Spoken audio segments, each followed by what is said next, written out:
Hello everyone.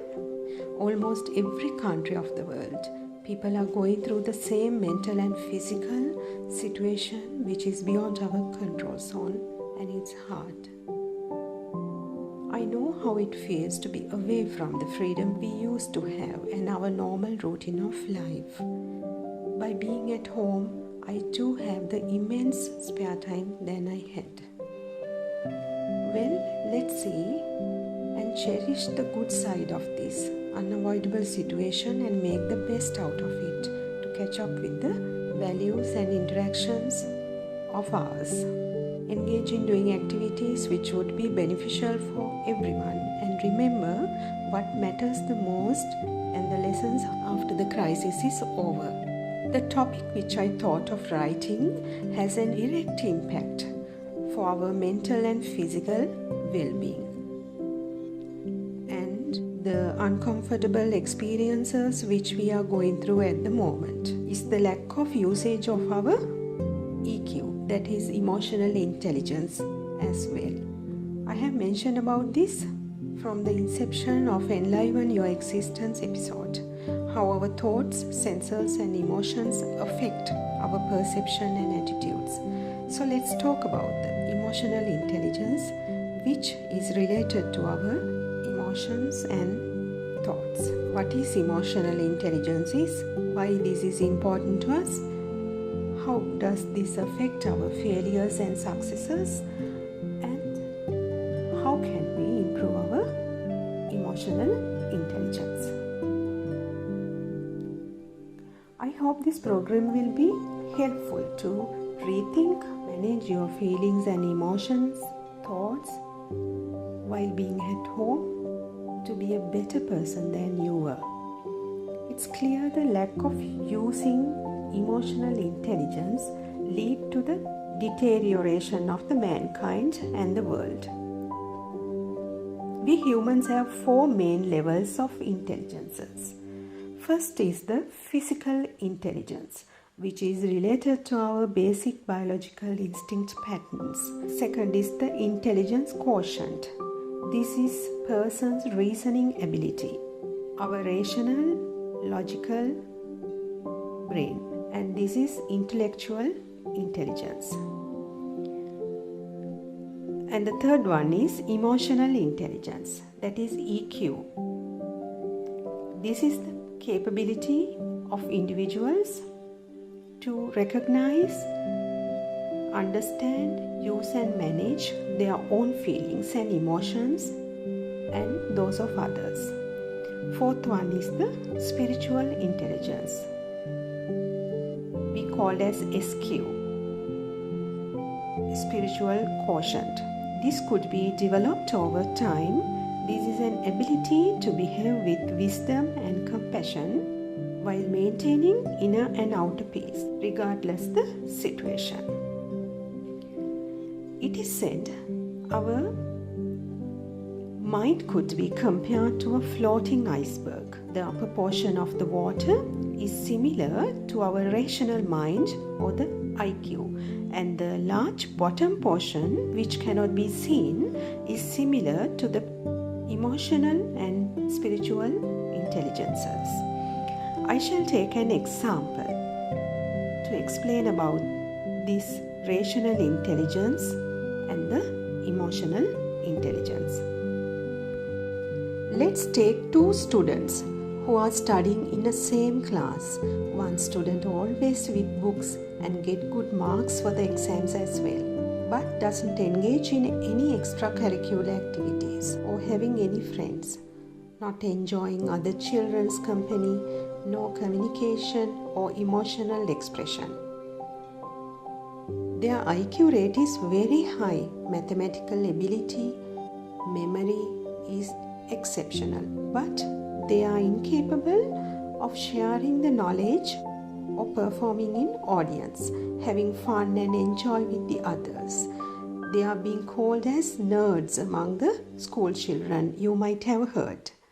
The other student does the studies as well as extracurricular activities with other children as well, taking part and leadership in events and programs, expressing emotions, communicating with everyone. So what is the difference between them? The difference is, first child was using his logical brain only, not using his emotional brain at all. The second child has used both rational and emotional brains. So which child has scored more marks on success quotient test? The second child, isn't it? The rational mind or the IQ is not the ultimate measure of person's intelligence, future success, or the abilities of the overall brain. Wiseness of the person depends on how smart he is in using and balancing his logical, intellectual brain and the emotional brain. The rational mind gives us the ability in recognizing, understanding, which is full of thoughts and able to memorize and reflect. So now let's see how this emotional mind is different from rational mind. But first, let me ask one question. Tell me, if it is only the rational, logical brain makes a man a quality human being, or the combination of both brains? Well, it's the combination of both brains which makes a successful, happy human being. When the IQ and EQ works hand in hand in same manner or with somewhat difference, this contributes to the person, the society, and to the world immensely. Having knowledge with an ability to use the emotional brain brings out the best in a person and make the person sacred. This emotional intelligence possesses to people in different levels depends on the genes as well. That means if the child has parents or close relations with high level of emotional intelligence, it's possible for the child to have the learning ability using both brains and conduct the life in proper and successful, meaningful manner. But who has less emotional intelligence could achieve and reach the desired ability with the need and want. This is a skill. That is why we can improve this with the understanding and practice by giving love and attention. Emotional intelligence consists of the ability in understanding feelings and likings of oneself as well as the others, and manage and face the challenges in positive manner and grow. This is linked to our heart and the gut brain, our intuition. So firstly, let's see how can we recognize our emotions. We can divide the feelings into two categories, isn't it? Good feelings and bad feelings. That means positive and negative feelings. Happiness, gratitude, hope, love, pride are few good feelings, and the anger, sadness, jealousy, fear are some bad feelings. What we feel emphasizes what we seek for. We are the ones who have prepared all. This universe has set of laws. One is the law of universal magnetism. So if we are smart enough to change our senses, thoughts and emotions, plainly our perception, our life will be tremendously happy. Recognize your own destructive emotions, address and manage them. For an example, when you are angry, realize you are angry. Ability to self-examine and know how to manage them is a skill. Having the patience and attention is very vital. Have mindfulness into the activities as a meditation. We call as emotional intelligence the ability we have to control our emotions. We need the balance of these two intelligences, EQ and IQ, to have a successful life. can enjoy the life with the fulfillment of personal, professional and social life as a healthy and contented human being. So that's why we could call this ultimate measure of the quality of the person. Being able to maintain a balanced and positive attitude has a direct impact of the others as well. When we encounter sadness, amusement or fear, it's visible and shows through our facial expressions and body language.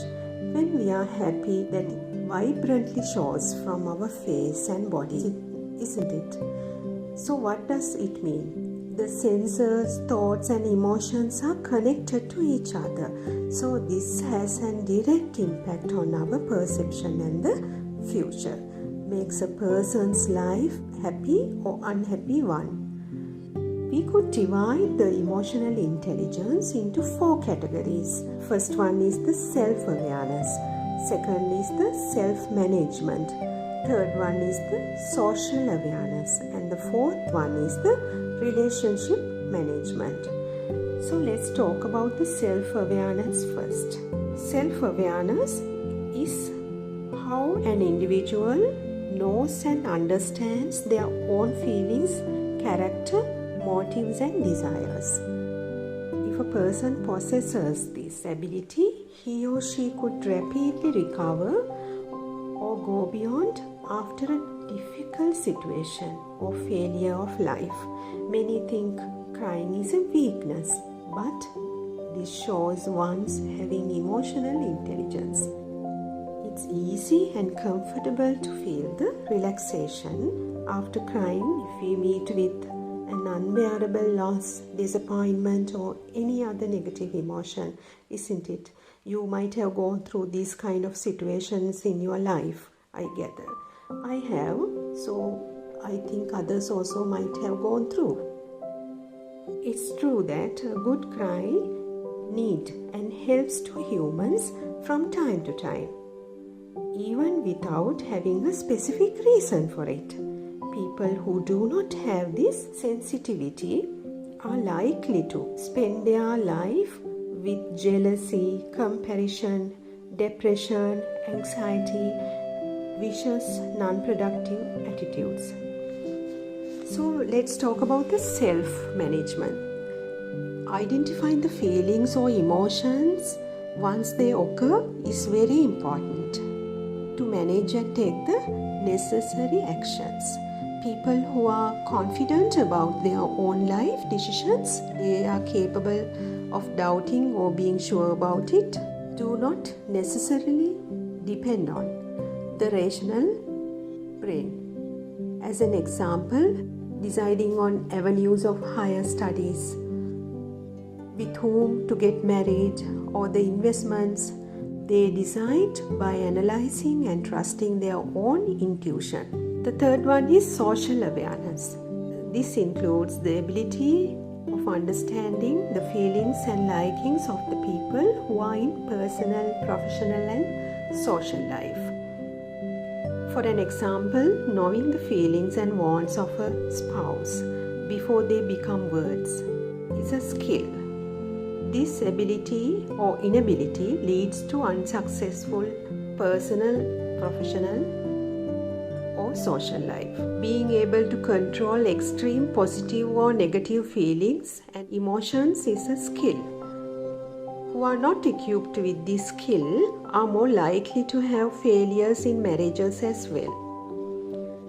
Fourth one is the relationship management. Being able to manage the emotions increase your interpersonal communication and productivity as well as success in all the areas of life. Every human is unique. Successful life calls for a balance of rational and emotional brains. It helps to understand the reality and sanctity of life, adapting to the situations with an excellent personality to deliver the best to oneself and to the others. Now let's see how we could increase our emotional intelligence. When we are in negative or less mindset, we feel tension, sadness, pain, etc. One of the most painful experience is an anxiety. These are affecting our interpersonal relationships. Most of the time, they are with us as habits. We could get rid of these non-productive habits by introducing a productive habit. When our expectations are not met, we feel disappointed or depressed. So, to get away from such situations or anxieties, give your time and dedication to the things which improves you and bring out the best in you. Take these as opportunities and signals to improve your emotional intelligence. Read the things you like, watch the things you like, get close to the people who are really care and there for you no matter what. Enjoy your surroundings and nature, stay in and contribute to the nature and your home, admire yourself and the others. Only these positive attitudes could improve your emotional intelligence, and only you could do that, not anyone else.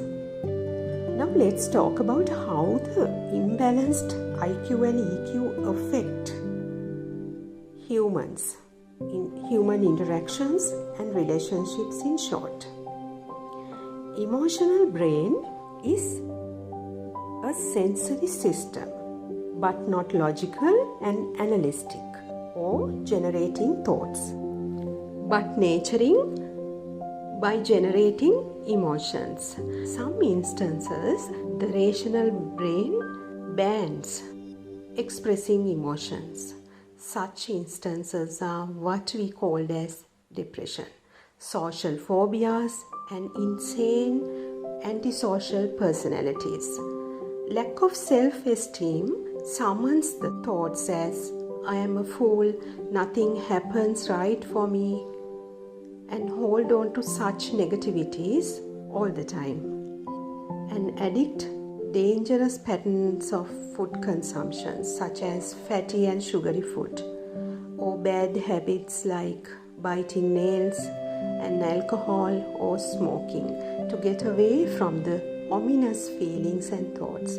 This is because of the battle between the feelings and thoughts. People tend to engage in the activities even though they are aware those are unethical or useless. Get attracted, have relationships. This is because humans cannot conduct their life interactions only based on the rational brain. The people who constantly going through mental conflicts are often unstable mentally and physically, as well as no confidence in themselves. That is because they are unaware of the existence or the recognizing and making use of the emotional intelligence. Let's look at the spiritual intelligence as well. Spiritual intelligence is the ultimate intelligence level a human could reach. The ability to behave with wisdom and compassion while maintaining inner and outer peace regardless of the situation. The difference spiritual quotient from the emotional quotient is the inner peace. If we match spiritual intelligence to a bird, we could match one wing to wisdom and the other wing to compassion. The unity of these two is the eternal love and the trust for the entire universe. The wisdom is a noble self-consciousness. Our thoughts are responsible for our irritations or peace of mind. We can distract them by mindfulness. Getting engaged in a kind of comfortable meditating exercise could distract them. Then it helps us to understand the purpose of our birth. The ultimate goal of a man should be to reach the highest level of intelligence before death, and it's possible. I hope the things I lined up and spoke today would contribute to feel and think somewhat above level than you already did, and add much more value to you to face the life with confidence and be good. Engage in the things which bring out the best in you and your productivity during this quarantine period. Look at the best side of this situation and look after your mental and physical health. Let's meet in our next episode. Thank you.